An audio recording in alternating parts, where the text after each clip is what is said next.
The President of the Central African Republic, His Excellency Faustin Archange Touadéra, is sworn in for a second mandate. Prime Minister Joseph John Goethe represents President Paul Biya at the inaugural as Cameroon celebrates strong ties with the brotherly nation. The indomitable Lions of Cameroon clash with Amavubi of Rwanda tonight in a Day 6 match of the African Nations Cup qualifier at the Japoma Stadium in Douala. The team is poised for victory. The North Regional Council is bereaved. Its pioneer president, Alim Bukar, passes on barely months after his installation, leaving the political class in the region in consternation and reminiscence of his unaccomplished development agenda. Good evening and thanks for joining us. Those were the headlines of our bilingual news. Good evening, Adele. Bonsoir, Esther. Mesdames, Messieurs, bonsoir et bienvenue à cette édition bilingue du journal. C'était une belle cérémonie ce mardi au palais de l'Assemblée nationale à Bangui. La prestation de serment du président centrafricain réélu, Faustin Archange Touadéra. Une cérémonie qui a drainé du beau monde de nombreux chefs d'État et de gouvernement triés sur le volet, au rang desquels le représentant personnel du chef de l'État, son Excellence Paul Biya, c'était le Premier ministre chef du gouvernement, Joseph John Goethe. Et de l'avis de nos reporters à Bangui, on aura noté beaucoup d'émotions et de détermination vers la réconciliation de ce pays pendant ce moment historique et inédit pour la Centrafrique. L'envoyé spécial à Bangui, Laurentine Bokono. De ce haut lieu plein de souvenirs de l'hémicycle de l'Assemblée nationale centrafricaine se découvre, sous les yeux des personnalités présentes, la scène et les acteurs de l'histoire politique de la RCA. En fonction depuis le 30 mars 2016, Faustin Archange Touadéra y prête serment pour la deuxième fois consécutive ce 30 mars 2021 devant le président de l'Assemblée nationale, Laurent Kombada, et la présidente de la Cour constitutionnelle, Danielle Darlan. Bakara, Faustin Archange Touadéra, je jure devant Dieu et devant la nation d'observer scrupuleusement la Constitution de la République centrafricaine.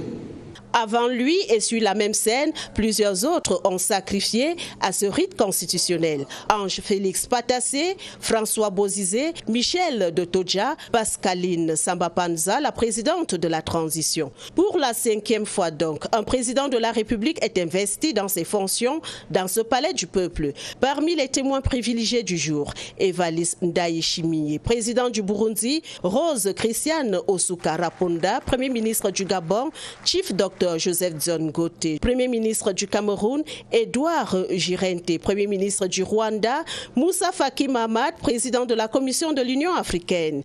Très applaudi par l'assistance, l'entrée de l'ambassadeur de Russie en RCA, son Excellence Tito Ringo, c'est grâce à la Russie que les rebelles ont été vigoureusement repoussés hors de la capitale. Dans son discours de circonstance, le président pleinement investi dans ses nouvelles fonctions, Faustin Archange Touadéra se montre convaincu et déterminé à travailler à la réconciliation nationale pour le développement de la République centrafricaine. Le même engagement est visiblement sur le visage du chef d'état-major des armées, le général de division, Séféran Mamadou, lorsqu'il lui remet le drapeau national juste après la remise des attributs.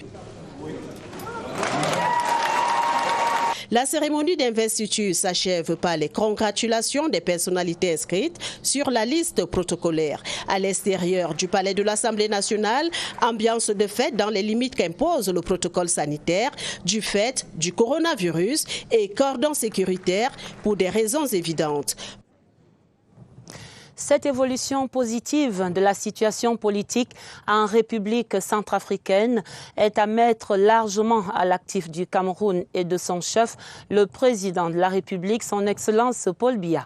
Depuis plus d'une décennie, en effet, l'armée camerounaise est au front, engagée sur le terrain des opérations de maintien de la paix en Centrafrique. Une présence efficace, saluée par tous et qui permet aujourd'hui cette stabilisation progressive. Éric Benjamin Lamère, le regard. Engluée dans une longue, sanglante et meurtrière crise politico-sécuritaire, la République centrafricaine connaît depuis quelque temps maintenant une relative stabilité.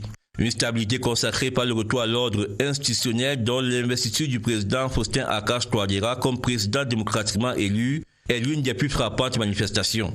Ce retour progressif à la normale, malgré de malheureux soubresauts encore perceptibles, est en grande partie à mettre à l'actif du Cameroun, dont l'implication est déterminante, avec qui il partage plus de 700 km de frontières terrestres. Sans remonter loin dans le temps, il est bon de rappeler que le Cameroun était déjà en 2008, avec 500 soldats, l'un des principaux pourvoyeurs de la mission de consolidation de la paix en Centrafrique, émanation de la force multinationale des États d'Afrique centrale mise sur pied par la CEAC.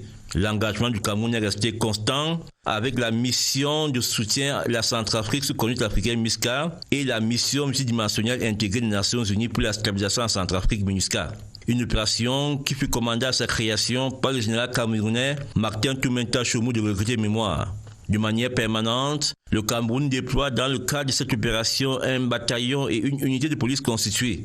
Un déploiement dont l'efficacité opérationnelle est régulièrement saluée tant par les autorités onusiennes que centrafricaines. Mais au-delà du soutien à un pays voisin, l'instabilité en RCA est, de l'avis des experts, une préoccupation de sécurité intérieure pour le Cameroun. Et c'est également l'espoir d'une accalmie qui renaît dans le corridor Douala-Bangui, un axe stratégique pour les échanges entre le Cameroun, la République centrafricaine et le Tchad. Cet axe, on le sait, souffre des affres de toutes les crises sécuritaires qui se succèdent dans ce pays voisin. Qu'est-ce qui pourrait donc changer pour les économies et les transporteurs ruinés par ces nombreuses tracasseries? Question ce soir à Lucrèce Mobenga. Corridor Douala-Bangui. 17 chauffeurs tués, 2 disparus, de nombreux blessés, des dizaines de milliards de francs CFA envolés. Ainsi se présente la facture côté camerounais en 9 ans d'instabilité politique et sécuritaire en RCA. En fait, les moindres soubresauts à la tête de ce pays frère ont des répercussions sur le corridor Douala-Bangui. Les protagonistes, et plus encore les rebelles, ayant compris que pour asphyxier le pouvoir à Bangui et se constituer un butin de guerre, il faut s'accaparer du corridor. Les transporteurs camerounais en font toujours les frais. Plus de 800 camions bloqués entre décembre 2020 et mars 2021 pour cause de prise en otage du corridor par les rebelles. Et cette année, la crise sanitaire en a rajouté une couche. Comme si cela ne suffisait pas, les transporteurs doivent faire avec les tracasseries administratives des deux côtés de la frontière qui font de ce corridor un véritable parcours d'obstacles. La multiplication des postes de contrôle et leur corollaire d'arnaque malgré la présentation du sauf-conduit international. Les transporteurs trinquent également pour le GPS. Quand, au petit bonheur la chance, cet outil de traçabilité des marchandises est disponible, il faut faire avec la location et les frais de pause sur la batterie. D'une dimension stratégique dans les relations entre le Cameroun et la République centrafricaine, le corridor Douala-Bangui vibre au rythme des crises sécuritaires et des tracasseries administratives. Et c'est l'économie des deux pays qui en prend un sérieux coup. Beaucoup de joie ce mardi dans la région de l'Est Cameroun. La région accueille une forte communauté centrafricaine, en général des réfugiés repoussés par la violence et l'insécurité. Et cette prestation de serment du président Touadéra suscite donc beaucoup d'espoir parmi ces Centrafricains pour un retour à la normale à Bangui. Leur réaction compilée dans ce reportage de Elvis Nguimezon à Bertois. Allô? Amadou Sadouna, président de la communauté centrafricaine de Bertois, ne quitte pas des yeux son téléphone depuis le début de la journée. Il veut être au fait des derniers développements de la cérémonie de prestation de serment du président Faustin Archange Touadéra. Je suis en contact avec mes compatriotes à Bangui. On partage les idées et on montre aussi comment on manifeste notre joie ici. Des dames, réfugiées centrafricaines, elles aussi, se sont mobilisées sous la bannière de leur parti, le MCU, Mouvement Cœur Uni, parti qui a porté à la victoire le président Touadéra. Il doit rester au pouvoir pour arranger le pays, pour arrêter la guerre. Il a quand même maîtrisé. La paix commence à venir en Centrafrique. Donc on est très fiers. On veut qu'il doit continuer à travailler comme ça jusqu'à pour que la paix revienne en Centrafrique. L'appel au dialogue revient dans toutes leurs conversations. Comme on est restés frères et sœurs, je n'aime pas que l'affaire de religion encore ça vienne comme des moments. Les frères et sœurs chrétiens musulmans, il faut que ça finisse. Des dizaines de milliers de Centrafricains qui ont trouvé à l'Est Cameroun une terre d'accueil espèrent que leur chef d'État continuera de s'abreuver à la source du sage africain qu'est le président Paul Biya. Le président Touadéra, il part conseiller à M. Paul Biya, il gérait le Centrafrique. Les réfugiés centrafricains rencontrés à l'Est émettent le vœu de voir les sirènes du mal et de la division s'éloigner une fois pour toutes du ciel de la RCA. President Paul Biya has been represented at the investiture of the President of the Central African Republic, His Excellency Faustin Archange Touadéra. Prime Minister Joseph John Goethe was at the inaugural ceremony today, where the Central African President took the commitment to improve security, strengthen national unity and to develop his country's economy. Christian Chiatam is on special assignment in Bangui and now reports. Only a select few had access to the hemicycle where President Faustin Archange Touadéra took the oath of office. President Paul Biya was personally represented by Prime Minister Joseph John Goethe. He figured alongside dignitaries like the President of Burundi, Evariste Ndayishimiye, the Prime Ministers of Gabon and Rwanda, as well as representatives of leaders and institutions from across the world. It was in a hall lavishly decorated with the bright colors of the Central African flag that President Faustin Archange Touadéra took the oath of office for his second mandate. Bakara Faustin Archange Touadéra, je jure devant Dieu et devant la nation d'observer scrupuleusement la Constitution de la République centrafricaine.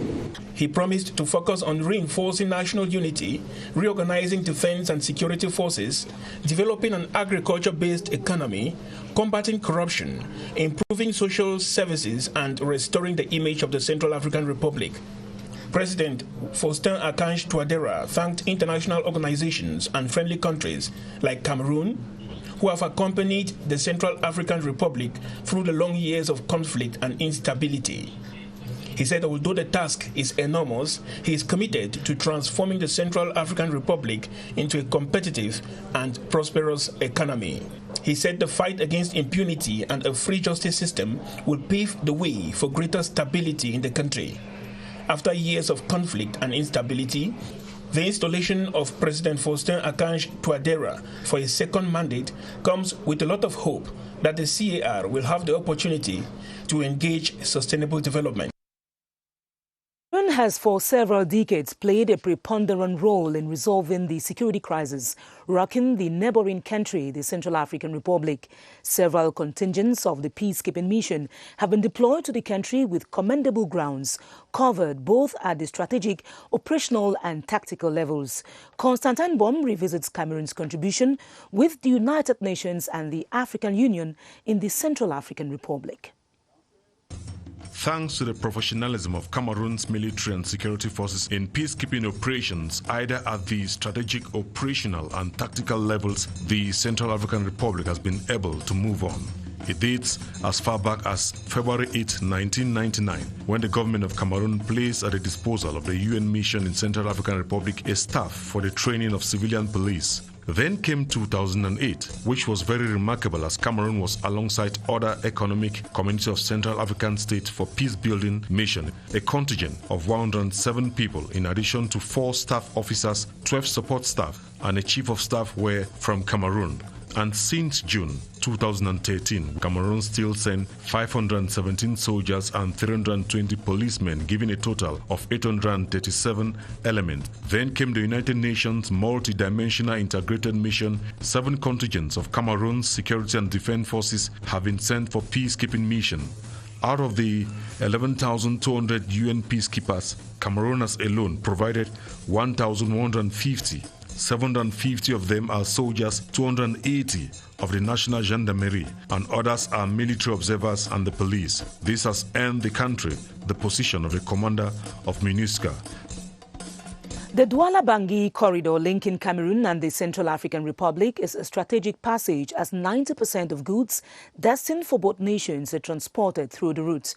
This has prompted a considerable rise in security challenges which hamper the free movement of goods and services. Economic experts hold that the review of penalties for illegal parking on the stretch and the hiring of containers is an imperative. Clarice Aritakan reports.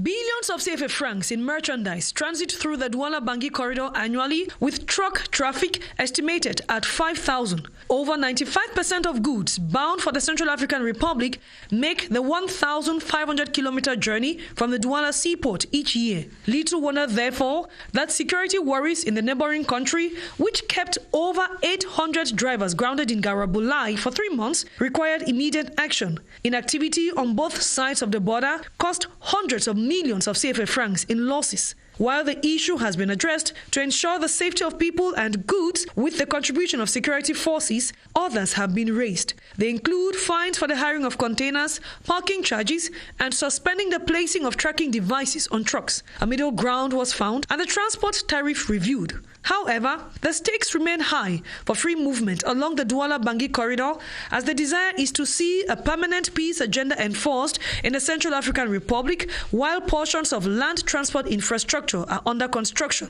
Like observers remark, unless the transport route is made safe for persons and goods, business will not be as good as hoped.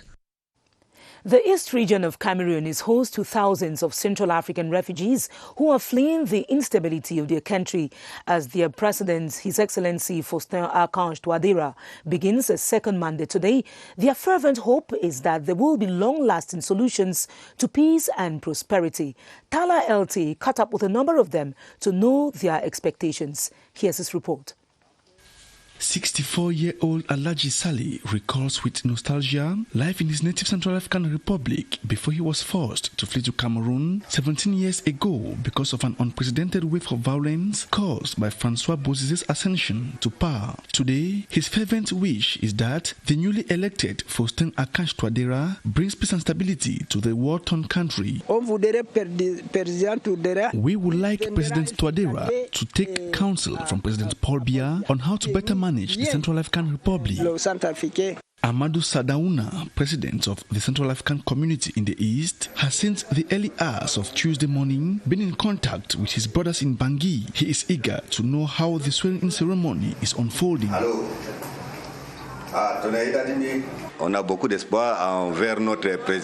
We are full of hope towards our newly elected president. We await peace and stability in our country. Some women of the President-elect's MCU party who have tasted the bitter pills of war say peace is all they can pray for. Through President Touadéra, Central African refugees wish that he should be the one to stop the war in our country. The desire of thousands of Central Africans in the East is that they one day return to a peaceful fatherland. The ascension of President Faustin Archange Touadéra for a second mandate at the helm of the Central African Republic, they believe is the way to finding long-lasting peace. La suite du journal est ce combat contre les discours de haine et la xénophobie au Cameroun. La Commission nationale pour la promotion du bilinguisme et du multiculturalisme s'associe l'expertise et la collaboration des acteurs du secteur des télécommunications et de ceux des médias privés. Un front commun coalisé ce mardi au cours de 2 séries d'échanges conduits par le président de la Commission, Peter Mafani Moussongué. Et on peut dire qu'il était temps, face à la montée des périls de la haine et du tribalisme au Cameroun. Jean-Pierre Congé.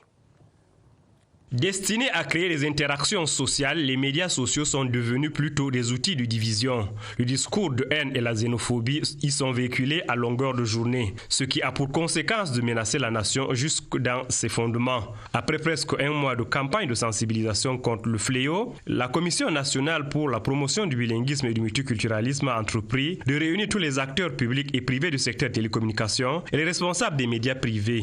Objectif, créer un front commun pour attaquer le mal à la racine. Les discours de haine et la xénophobie sont tellement ancrés dans la société qu'il faille mobiliser divers acteurs et partenaires pour enrayer les propagations, pour que nous puissions conjuguer nos efforts et former une forte coalition contre les discours de haine et la xénophobie qui constituent des menaces au fondement même de la cohabitation pacifique.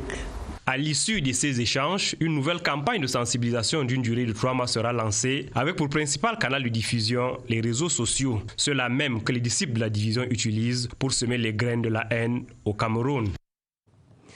La suite de la session de mars au Parlement, il y avait ce mardi adoption de 5 projets de loi à l'Assemblée nationale.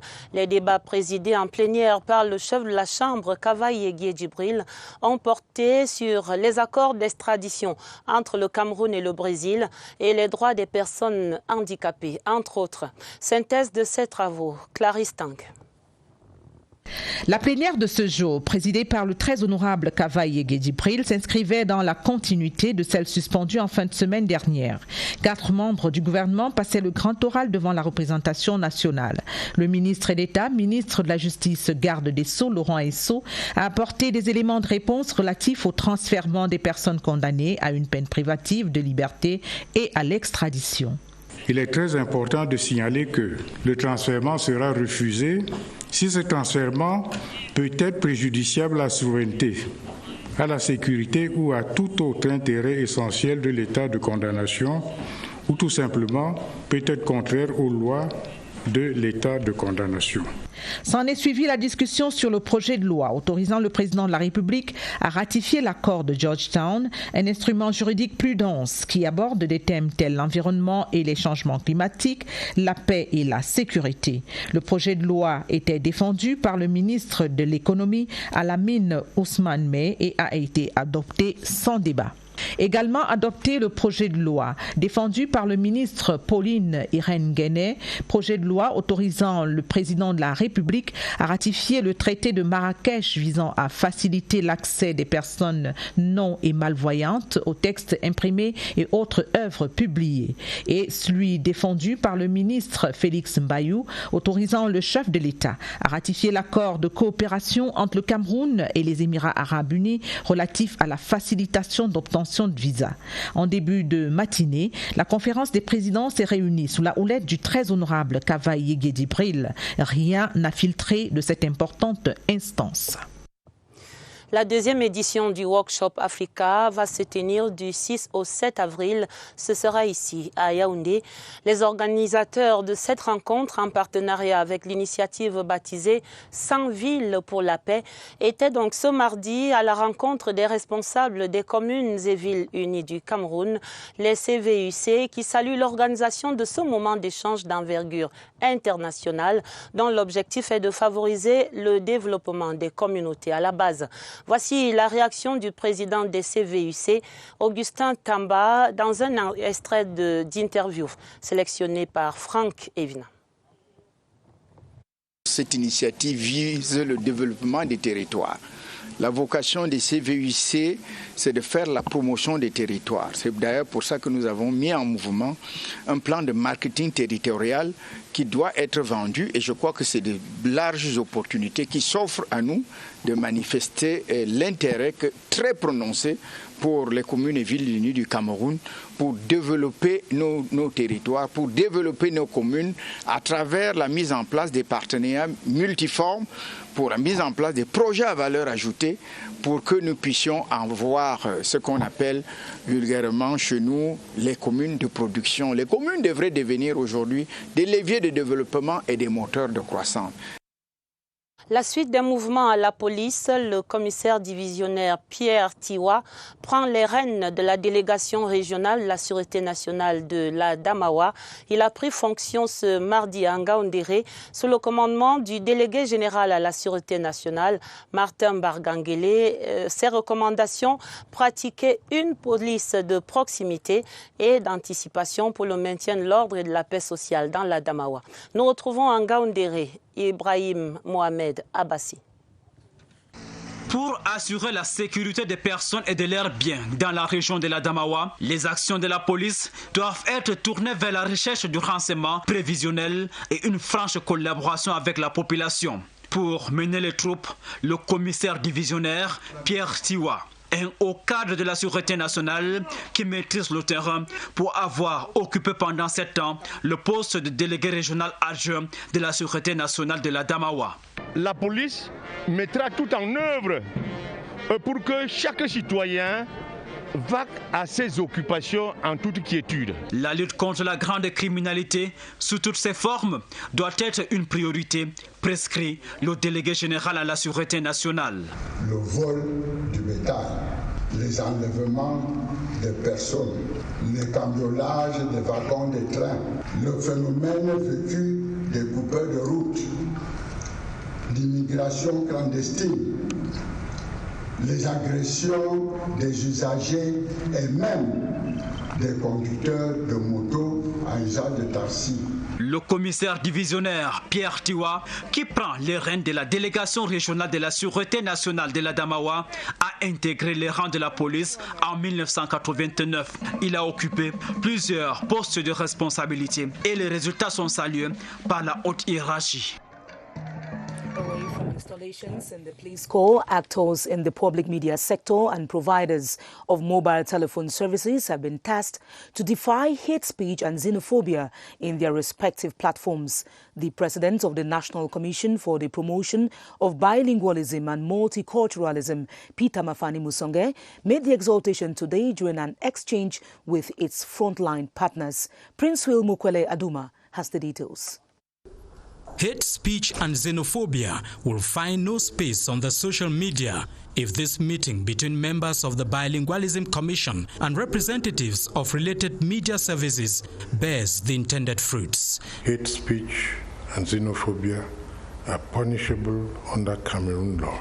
We have to put a stop to the damage hate speech and xenophobia are causing. Described as common enemy to peace-loving citizens in a Cameroon of socio-cultural and ethnic diversity, the Commission brings on board those it terms frontline partners to reverse the propagation of hate speech. In your capacity as proprietors of television stations and publishers of newspapers, the Commission is enlisting your support because we know that your media organs are mostly propelled by young people known to be very active on social media, which is the vector par excellence. The president of the commission, Peter Mafani Musonge, says the outcome of the 3-month sensitization against the scourge instructed by the head of state will determine the next action to be taken by the commission.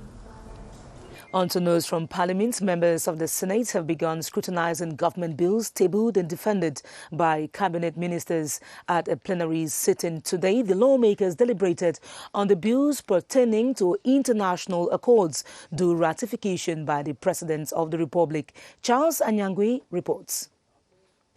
It was during this plenary sitting that the 3 bills already adopted at the National Assembly were presented before the entire upper house for adoption by Senate President Maxey Nyatinji-Fenji.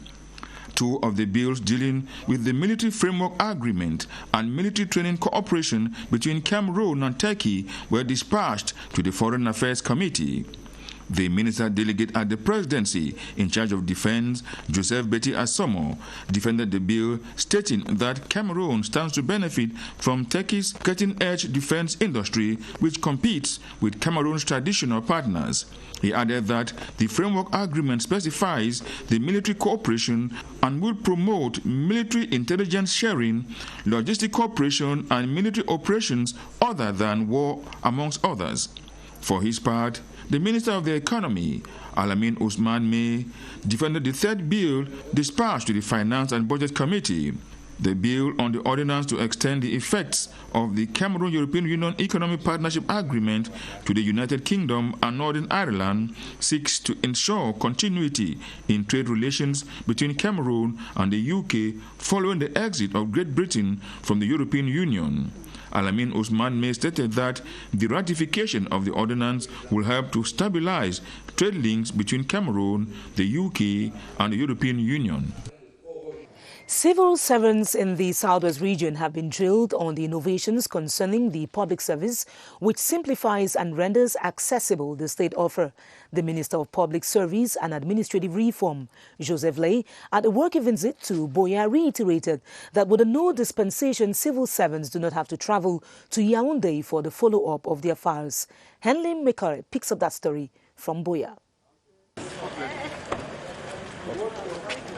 According to the Minister of Public Service and Administrative Reform, Joseph Lay, there are 16 services that used to cause civil servants to leave their place of work for Yaoundé. Thanks to innovations, especially digital reforms, started in 2018, Minister Lay says 14 key services can now be gotten online or at regional headquarters, Buea for the case of the Southwest region. From our regional delegation, they can have all those services. From their computer, even their phone. When there's internet in their phone, they can get into our website and all the services where they can have everything. During the session, issues pertaining to career management, human resource development, competitive entrance examination and sanctions, amongst others, were discussed. About sanctions, firm instructions were handed down to the governor of the Southwest region, Bernard Okalia Bilai, to severely sanction recalcitrant civil servants. Because of the situation prevailing here and because of the coronavirus pandemic, many of them do not come to the post of duty. I would like to tell them that this must stop. From Buea, Minister Joseph Lay and his delegation traveled to Limbe to inspect a building that will henceforth host competitive entrance examinations in the Southwest region in general and Fako in particular. On to health news, the reality of the second wave of the coronavirus, which is more of a silent killer than the first, is dawning on the population. In a release from the Platform of Professional Orders of Cameroon on COVID-19, the nonchalant attitude of the population to the pandemic is decried. Yolti Kalelisange paints a picture of the current state of affairs. No sirens, it just lurks until a perfect opportunity presents itself, then strikes the coronavirus. To be fully armored is to respect the barrier measures. Nightclubs and similar hangouts are crowded. Every weekend we attend funerals and weddings without wearing face masks or respecting physical distancing. Such irresponsible behavior favors the acceleration of the transmission of the virus, which claims lives, sometimes all from the same family. This second wave seemed to be more violent than the first. Yet the population remains in denial and have no regard for simple barrier measures prescribed by government. The communication of the Platform of Professional Orders on COVID-19 in Cameroon is clear. The new strain is more deadly. A youth may contract the virus without any threatening symptoms but dies in 10 days later after infecting several people. It is easy to apply simple barrier measures such as wearing a face mask, avoiding crowds, respecting physical distancing, and washing or disinfecting your hands than it is to experience a stay in intensive care or risk dying. It is up to the authorities to enforce strict discipline. As concerns vaccines, they expect government to speed up the acquisition process as it seems to be the only hope for the silent killer to be defeated.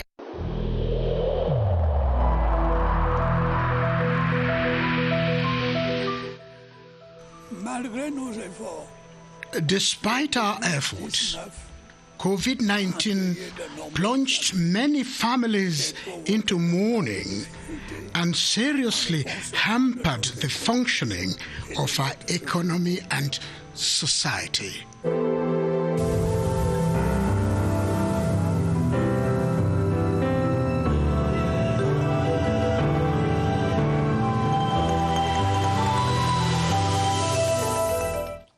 The danger of having pupils and students getting infected with the coronavirus is real and preoccupying as the respect for barrier measures remains minimal. The Medical Corps insists on increased awareness from parents, school authorities and learners to ward off the virus that continues to claim lives in the country. Baldwin Sama is at the Public Health Emergency Operations Center and now provides the recent tally of infections in the basic, secondary and higher education sectors. Hello, Baldwin. Good evening to you, Esther Kima. The figures are alarming and they are at the same time very disturbing as far as screening in the basic, secondary and higher education sectors in the country is concerned, because as per the latest statistics put at our disposal at the level of the Public Health Emergency Operations Center, at the level of the basic and secondary education centers, within the last weeks, they have been able to screen over 24,709 students, both in the basic and secondary education sectors in Cameroon. And out of these over 24,000 student screens, we have had over 190 of them tested positive for COVID-19, with a positive rate that stands at 0.8% so far, which as far as the secondary and basic education sectors in the country are concerned. Now, talking about the higher education sector, within the last weeks, they have screened over 67,761 students in the different universities and institutions of higher learning in Cameroon, with 1,881 confirmed cases of persons tested positive for COVID-19 in the different institutions of higher learning in Cameroon. And so far, talking about the secondary and basic education sectors in the country, the two regions hardly hit with the spread of the coronavirus. The first, we have the Adamawa region with 43 positive cases confirmed in this in the basic and secondary education sectors in Cameroon, closely followed by the northwest region of Cameroon with 25 confirmed cases of persons tested positive for COVID-19. And in the higher education sector in Cameroon, we have the Littoral region that's topping the chart with 490 confirmed cases of students tested positive for the coronavirus within the last week, closely followed by the central region of Cameroon with 278 confirmed cases of students tested positive for the coronavirus. These are all telling signs that more and more persons have neglected the different outlined barrier measures to limit the spread of the coronavirus. And if we have to have these figures decrease, there should be a systematic respect of the different outlined barrier measures to limit the spread of the coronavirus in Cameroon. Back to you. Thanks very much, Baldwin, for those figures on the rate of infections in the school milieu. And we continue with the reason of COVID-19 awareness. Adele. Tout à fait, Esta, et c'est l'appel des ordres professionnels de la santé, ces spécialistes de la santé publique qui appellent donc à plus de rigueur et de vigilance face à la résurgence du coronavirus.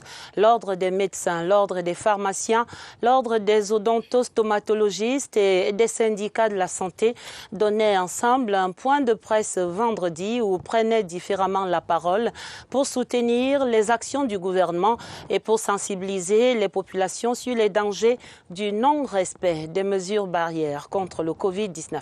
Irène Janafouda.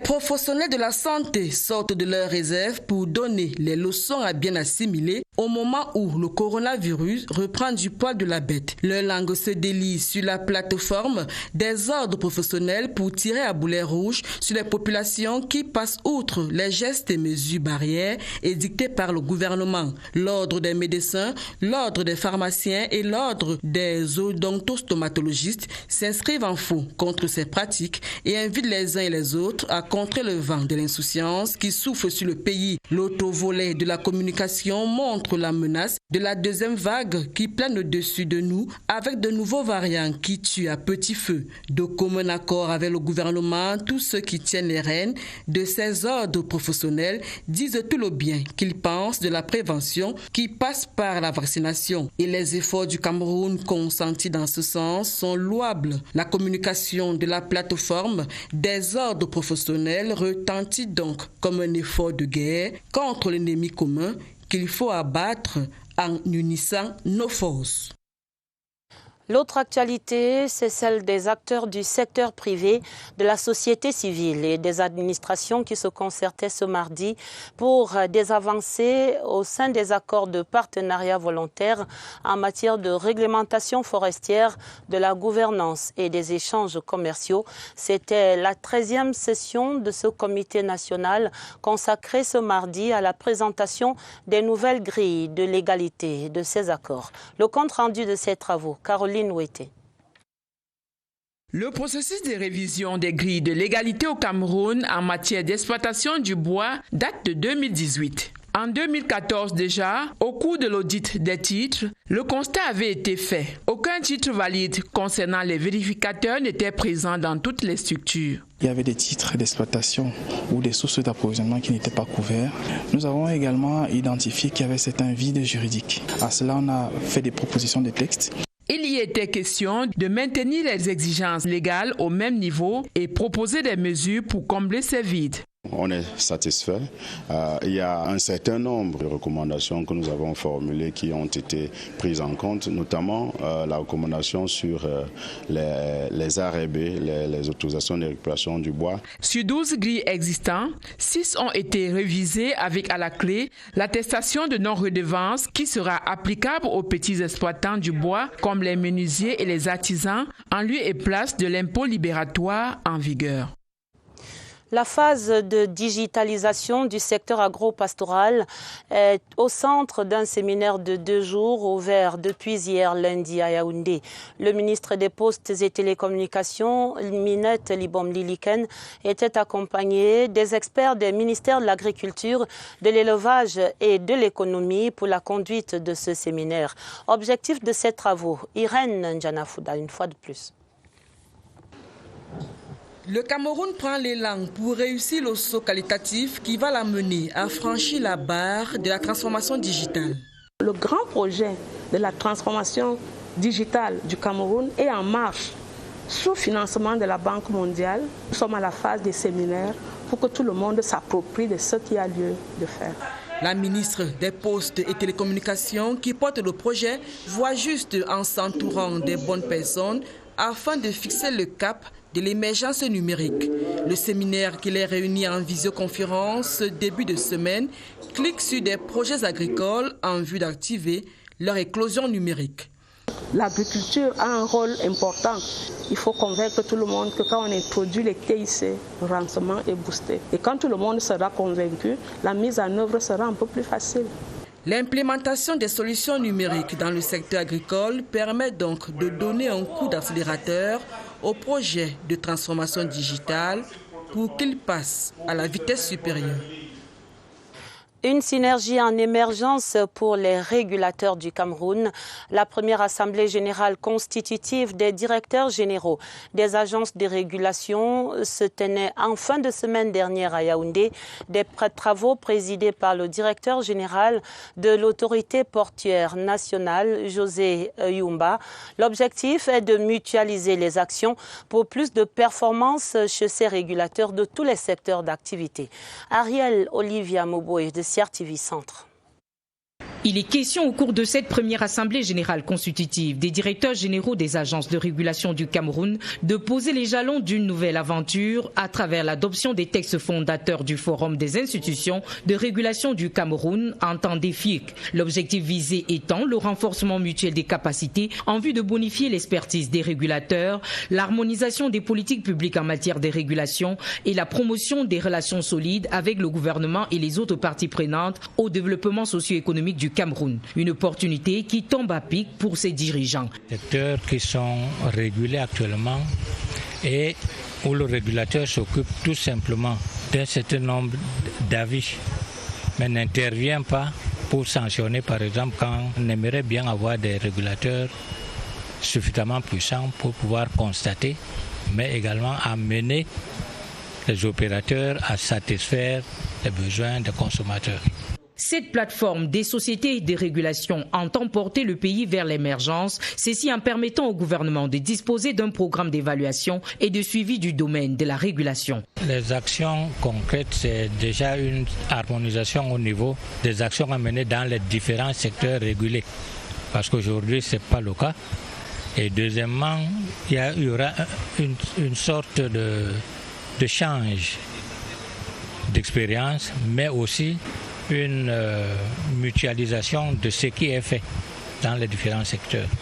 L'idée de créer un forum regroupant des institutions en charge de la régulation est née en juin 2015 en Afrique du Sud par les directeurs généraux de l'ARCEL et de l'ARNP à marge des travaux de la 12e conférence annuelle. À ce jour, plusieurs sociétés enrichissent leurs contributions à l'instar de l'ART, l'ARCEL, l'ARNP, la CSPH, l'ANTIC, la CCAA, la DGD, l'APN, la NOR et l'ANRP. Une synergie qui entend tirer profit des avantages qui s'offrent à elle.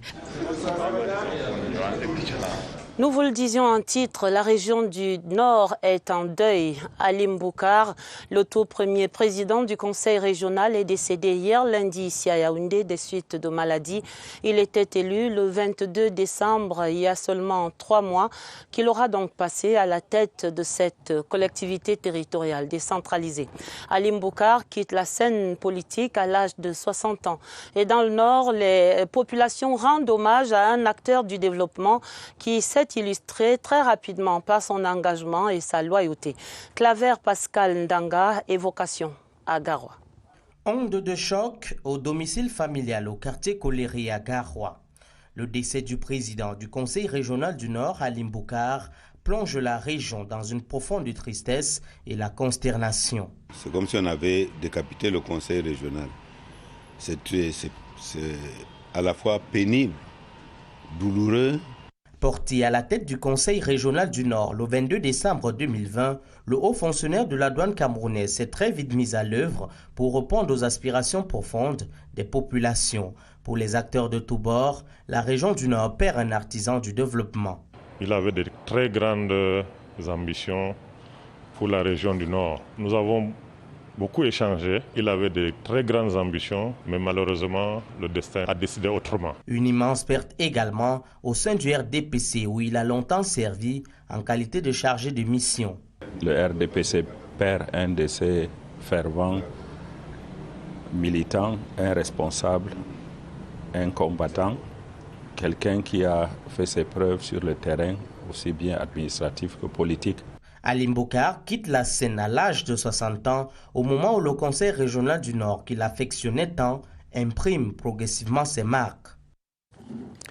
Nécrologie encore et ses condoléances du président de la République du Cameroun, son Excellence Paul Biya, à son Excellence Andry Rajoelina, le président de la République de Madagascar à Antananarivo. Le président de la République écrit « Monsieur le Président et chers frères, j'ai appris la triste nouvelle du décès de Monsieur Didier Ratsiraka, ancien président de la République de Madagascar, survenu à Antananarivo. Je salue la mémoire du grand homme d'État qu'il fut. Avec sa disparition, Madagascar perd un éminent patriote et notre continent un panafricaniste convaincu. Je vous adresse en cette douloureuse circonstance, ainsi qu'à sa famille, à votre gouvernement et au peuple malgache endeuillé, mes sincères condoléances. Veuillez agréer, Monsieur le Président et chers frères, les assurances renouvelées de ma très haute considération. L'ouverture de la page des sports et cette lettre de félicitations du président de la République, son Excellence Paul Biya, adressée à M. Francis Ngannou, champion du monde poids lourd de Mixed Martial Arts, sous couvert de Monsieur le ministre des Sports et de l'Éducation physique à Yaoundé. Le chef de l'État écrit « Monsieur, j'ai appris avec plaisir votre brillante victoire lors du championnat du monde de Mixed Martial Arts, catégorie poids lourd, organisé à Las Vegas. Je vous adresse mes sincères félicitations pour la performance sportive mémorable que vous avez réalisée en demeurant sur le sol américain le premier Africain à remporter la ceinture de cette compétition. Grâce à votre nouveau statut de champion du monde, vous avez hissé au plus haut niveau le drapeau du Cameroun. En outre, vous appartenez désormais au cercle des illustres athlètes camerounais qui font la fierté de leur pays à travers le monde. Veuillez agréer, monsieur, avec tous mes encouragements, les assurances de ma parfaite considération. C'est donc signé Paul Biya. La suite des sports, Esther. We continue talking about sports. A mission of the African Handball Confederation is in Cameroon to inspect sports infrastructure and lodging facilities ahead of the 2021 Women African Handball Cup of Nations. Cameroon is expected to host the games from June 10 to 20 this year, with 12 teams participating. Romeo Kenny has the details. The Yaoundé Multipurpose Sports Complex will host some games of the handball competition. A tour in its inner bowl, corridors and other compartments of the edifice illustrates the Confederation's readiness for a successful organization. At the National Advanced School of Public Works, its gymnasium stands tall waiting for kickoff. The toilets and dressing rooms have been given a facelift, likewise the handball court. CAP officials also visited the gymnasium of the Yaoundé Omi Sports Stadium, likely to be used as a training facility. We are working on details right now while hoping everything is set on D-Day. Emphasis is on anti-COVID-19 measures. We really appreciate the level of infrastructures Cameroon has provided for the competition. 3 hotels, amongst which the Yaoundé Montfebe and Relax, will accommodate the 12 participating nations. The president of the African Handball Confederation, Dr. Mansourou Aremu, is coordinating the fact-finding mission to Cameroon. The 2021 African Women Handball Cup of Nations will take place from June 10 to 20. Le Cameroun va abriter du 10 au 20 juin la Coupe d'Afrique des Nations de handball senior dames. Et sur le terrain de l'organisation, le compte à rebours est déjà lancé. Une délégation de la Confédération africaine de handball est à Yaoundé en tournée d'inspection. Principal centre d'intérêt ce mardi, c'était les installations sportives et hôtelières qui vont accueillir cet événement. Sur leur pas, notre reporter Georges Marcel Messila. Premier arrêt, le palais polyvalent des sports de Ouarda. C'est le cœur de ce 24e rendez-vous de tout le Gotha du handball continental. Ici, l'attention de la mission d'inspection est focalisée sur la salle de presse, les locaux administratifs et les aires de jeu. Les infrastructures annexes du stade Omisport de Yaoundé, dont les aires de jeu serviront de cadre d'entraînement aux 12 équipes attendues, et à l'école nationale des travaux publics, site retenu pour abriter quelques rencontres, sont également passées au peigne fin. Les observations à faire, c'est à tous les niveaux, depuis le sol, en passant par les poteaux, les filets, jusqu'aux différentes salles de commodité. Côté accueil, les 12 pays dont l'Angola tenant du titre qui prennent part à cette 24e Coupe d'Afrique des Nations et les officiels de la Confédération africaine de handball bénéficieront d'infrastructures hôtelières de qualité.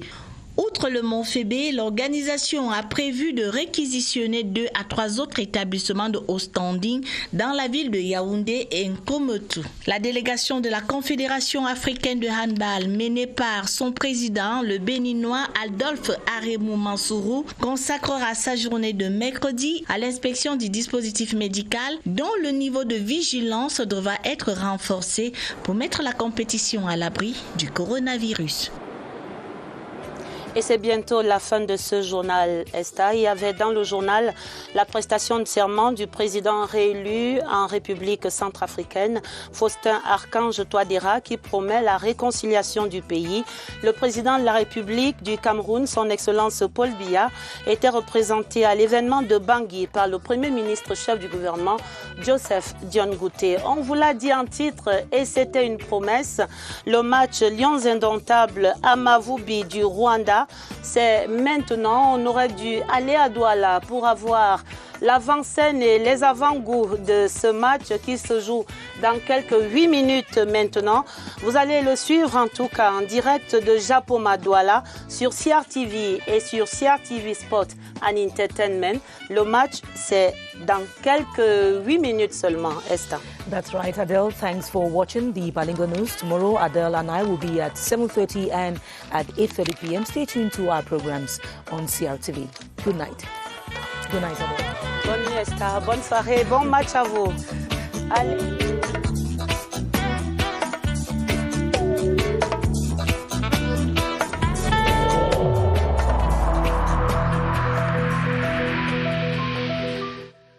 Je vous exhorte de nouveau à porter vos masques, à vous laver régulièrement les mains et à faire appel à un médecin ou à tout autre personnel de santé au cas où des symptômes apparaissent. C'est le seul moyen de préserver les vies et de freiner la propagation du virus.